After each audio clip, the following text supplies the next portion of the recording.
Bismillahirrahmanirrahim. My name is Majid Ali and I am an ICAP qualified chartered accountant. आज हम discuss करने जा रहे हैं एफबीआर का जो डिजिटल इनवॉइसिंग सिस्टम है उससे रिलेटेड कुछ इन्फॉर्मेशंस जो कि मुख्तलिफ लोग जो है पूछ रहे हैं कि ये किन लोगों पर एप्लीकेबल है, क्या ये सिर्फ कंपनीज पर एप्लीकेबल है या ये एसोसिएशन ऑफ पर्सन जो है उस पर भी है या जो सोल प्रोप्राइटर हैं उन पर भी है। तो इस वीडियो में हम जो मेन चीज़ें डिस्कस करेंगे वो जो क्वेश्चंस हैं मेन वो तकरीबन 4 क्वेश्चन है। जैसे कि सबसे पहले कि किस पर एप्लीकेबल है और इसको कैसे आगे लेकर चलना है, मतलब कैसे सिस्टम की इंटीग्रेशन होगी, क्योंकि देखें कुछ जो एंटिटीज़ हैं वो सॉफ्टवेयर यूज़ कर रही हैं ईआरपी, ठीक है,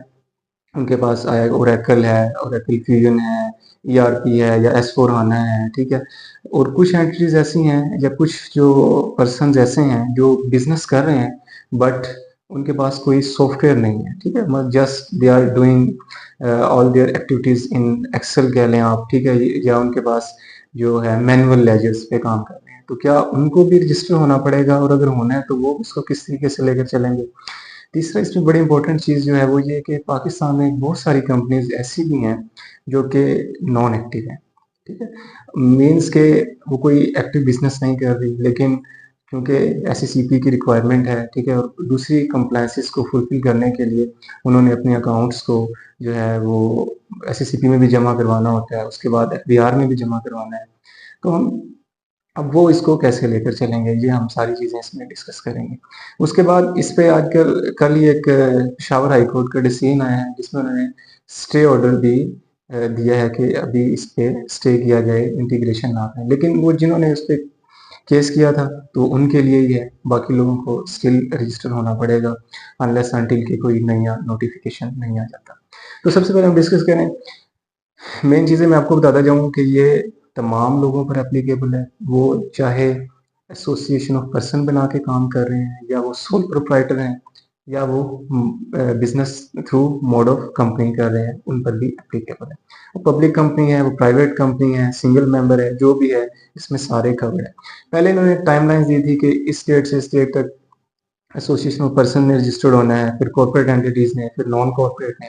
लेकिन अब ये है कि 1 जुलाई से तमाम कॉर्पोरेट एंटिटी ने और 1 अगस्त से तमाम नॉन कॉर्पोरेट जैसे कि कोई एनपीओज वगैरह हैं, ठीक है, अगर वो सेल टैक्स के अंडर रजिस्टर्ड हैं या कोई एसोसिएशन ऑफ पर्सन है, सोल प्रोप्राइटर है, उन्होंने इस पे रजिस्टर होना है, ठीक है। तो ये एक बात क्लियर होगी। दूसरी बात ये है कि इसको इंटीग्रेट कैसे करना है। तो एफबीआर के जब आप पोर्टल पे जाते हैं तो उन्होंने वहां पर इस ऑप्शन को एक्टिव कर दिया है डिजिटल इनवॉइसिंग सिस्टम के नाम से, ठीक है।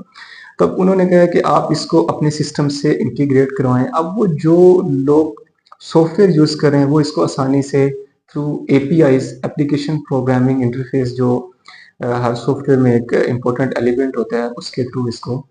इंटीग्रेट कर सकते हैं। मतलब वो अपने सॉफ्टवेयर को एफबीआर के जो सॉफ्टवेयर है उसके साथ इंटीग्रेट कर देंगे। उससे क्या होगा, अब देखें ये ना बड़ी इंपॉर्टेंट चीज़ें हैं क्योंकि आपको पता है पाकिस्तान में डाटा सिक्योरिटी और जो साइबर सिक्योरिटी उसके बड़े मसले मसाइल होते हैं, ठीक है। तो कैसे इंश्योर करना है कि हमारा सिर्फ वही डाटा एफबीआर के पास जाए जो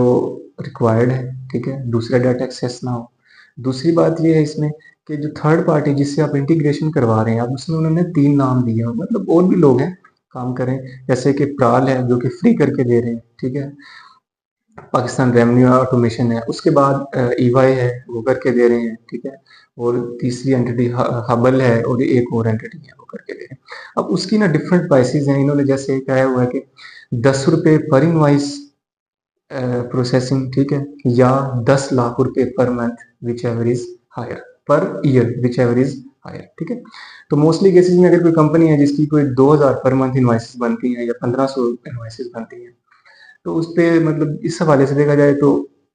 1.5 लाख रुपए या 2 लाख रुपए पर मंथ बनता है, लेकिन उन्होंने कैप लगाया है कि 10 लाख जो है ना पर ईयर आपने जिससे भी आप इंटीग्रेट करवा रहे हैं, अगर प्राइवेट करवा रहे हैं तो आपको 10 लाख देने पड़ेंगे, ठीक है, और अगर आप प्राल से करवाएंगे तो फिर आपको फ्री ऑफ कॉस्ट वो इंटीग्रेशन करके देंगे। लेकिन आपको पता है क्योंकि ये फर्स्ट टाइम है, नई अपॉर्चुनिटी है, ठीक है, तो इसमें डिफरेंट इश्यूज वगैरह क्रिएट हो सकते हैं, ठीक है। तो अगर आप किसी ऐसे लोग से करवाएं जो आपको एक्टिव सपोर्ट भी दें बाद में, तो I think it is much more beneficial for the business, ठीक है। अब तीसरी बात इसमें यह है कि जो लोग मैनुअल खाते यूज कर रहे हैं, ठीक है, जिनके पास सॉफ्टवेयर नहीं है, वो इसको कैसे लेके चलेंगे। उनके लिए भी एक ऑप्शन है, आप जाके जब उसको देखेंगे पोर्टल पे तो उस पे एक सॉफ्टवेयर है मैनुअल एंट्री का, ठीक है। तो आप अपनी इनवॉइसेस मैनुअल तरीके से भी वहाँ मतलब उस पर डाटा पुट किया करेंगे, तो वो भी ऐसे ही होगा कि जस्ट लाइक कि आपकी इंटीग्रेशन होगी, ठीक है। तो इसमें ये पॉइंट भी बड़ा इंपॉर्टेंट था, कवर हो गया कि वो लोग जिनके पास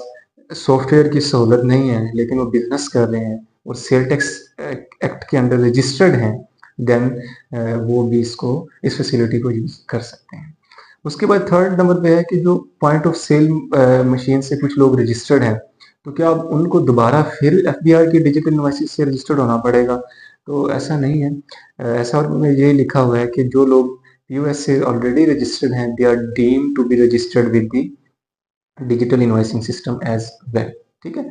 तो ये इसमें इंफॉर्मेशन थी जो कि मैंने ज़रूरी समझा, क्योंकि बहुत से लोगों के क्वेश्चंस हैं कि इसको कैसे करें, क्या करें, तो ये चीज़ें थी, ठीक है। चौथी इसमें मेन इंपॉर्टेंट चीज़ वो ये है कि जो डीएक्टिव कंपनीज हैं, नॉन एक्टिव हैं, जो कि कोई बिजनेस नहीं कर रही,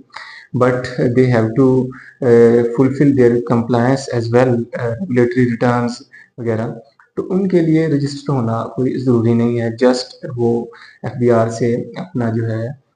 एग्जाम्पशन क्लेम कर सकते हैं, मतलब उनको रिक्वेस्ट करके कह सकते हैं कि हम कोई ऐसा बिजनेस ही नहीं कर रहे जिसकी, जैसे वो नील की रिटर्न डाल रहे हैं ना, आपको पता है नील की रिटर्न तो डालना लाजमी है, इसी तरह वो उसी तरह डालते हैं रिटर्न, और वो एफबीआर से कह रहे हैं कि हम अपने सिस्टम को इंटीग्रेट इसलिए नहीं करवा रहे कि हम पे एप्लीकेबल ही नहीं है, ठीक है। उसके बाद इसमें पेशावर हाईकोर्ट की तरफ से स्टे ऑर्डर भी आया हुआ है, ठीक है। देखते हैं कि इसमें क्या मजीद एक्टिविटी होती है, लेकिन फॉर द टाइम बिंग यही है कि आपको रजिस्टर होना पड़ेगा, ठीक है। तो ये इन्फॉर्मेशन सी मैंने जो कि ज़रूरी समझा आप लोगों तक पहुंचाने के लिए। अब इसमें ये होगा कि जो एफबीआर की डिजिटल इनवॉइसिंग होगी ना, वो just like your sale tax invoice as well, but उस पर कुछ एडिशनल इन्फॉर्मेशन होगी, जैसे कि उस पर एफबीआर का नंबर भी आएगा, ठीक है, कि एफबीआर के सिस्टम के थ्रू प्रोसेस हुई है, ठीक है, ये इसका नंबर है। एक तो आपका सेल टैक्स इनवॉइस नंबर होगा, साथ में एफबीआर का एक यूनिक नंबर भी होगा, और दूसरा उस इनवॉइस पे ना लिखा होगा कि integrated with FBR digital invoicing system. जैसे पीओएस पे लिखा होता है ना कि पीओएस का वो आ जाता है, मतलब वाटर मार्क के ये पीओएस से निकली इनवॉइस है, इसी तरह ये जो डिजिटल इनवॉइस होगी इस पे भी ऐसे ही आएगा। बाकी सारी चीजें वही हैं कि कस्टमर कौन है, एड्रेस क्या है उसका, एसटीआरएन नंबर क्या है, क्या चीज सेल की है, रेट क्या है, सेल टैक्स क्या है, discount as per practice, normal business practice क्या है, और उसकी इनवॉइस प्राइस कितनी है, उस पर 236 जीएच जो भी विद होल्डिंग टैक्सेस हैं वो एप्लीकेबल हैं, तो वो सारी चीजें आ रही होंगी। तो I think the video would be most beneficial for you, and if you have any question let me know. Thank you. Allah Hafiz.